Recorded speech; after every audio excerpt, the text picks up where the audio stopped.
What began to happen is that I began to notice that there's what most people are taught, which is cause and effect, right? But here's the thing. There is cause, which is capital C, which is that higher power, wherever you want to call it, and that cause creates the effects in my life. But I was always taught that I, the little me, is the one who caused what I wanted to happen in my life. In other words, I was the one who was in control, and that's why I refer to as imaginary cause. See?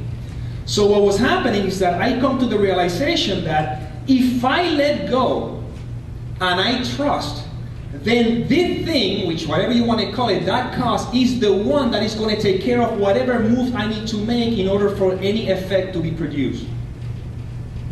So what happened to me is that when I thought I was visualizing, what I was noticing is that when I was trying to visualize something I thought I wanted, that takes a lot of effort. That takes a lot of work. Because I'm trying to put energy visualizing whatever, okay, this is what I'm visualizing, I'm thinking it's just like I'm really working hard at it.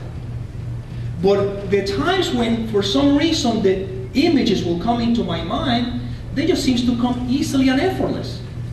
So that's when I noticed that there's a difference between visualization and a vision. A vision is when you remain open, and then the vision gets a hold of you.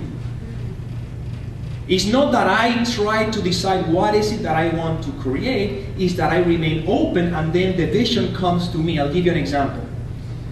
When I first moved to California, that was back in 1994, in the midst of the stand-up comedy career, I had this vision of me moving to California.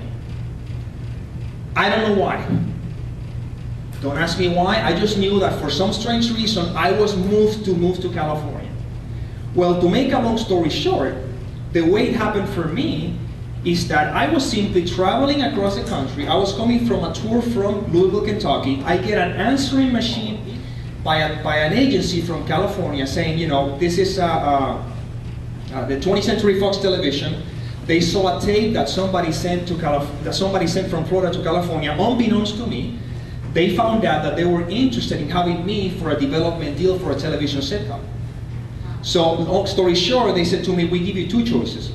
We can give you, you can stay in Orlando, Florida, and we'll give you $25,000, or you can move to California and we'll give you $30,000. Now, what happened there is that when I simply remained open, I didn't have to do anything. I mean, there's people who moved to California trying to get all these deals. I was 3,000 miles away in Florida. I didn't even know somebody sent a tape about me.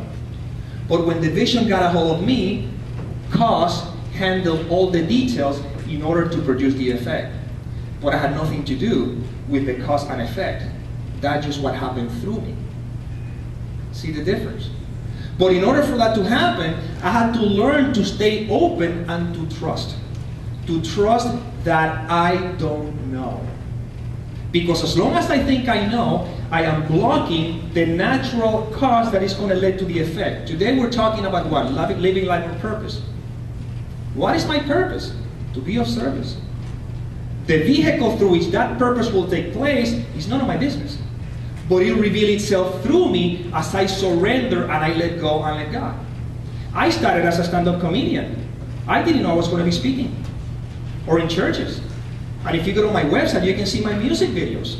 I thought I was going to be a musician. I have a whole music CD when I created my own studio. I even produce artists. So it's kind of like looking at life like a jigsaw puzzle in which I'm not the one picking up the pieces. I'm just simply letting the pieces take care of themselves, and I just trust that this is where I need to go. And then this is where I need to go.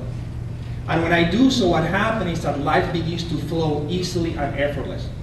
Because many teachers, what they taught me is that if I do what's hard, life becomes easy. No, if you do what's hard, life's still hard. You just have much more responsibilities. However, if you flow with life, life becomes easy.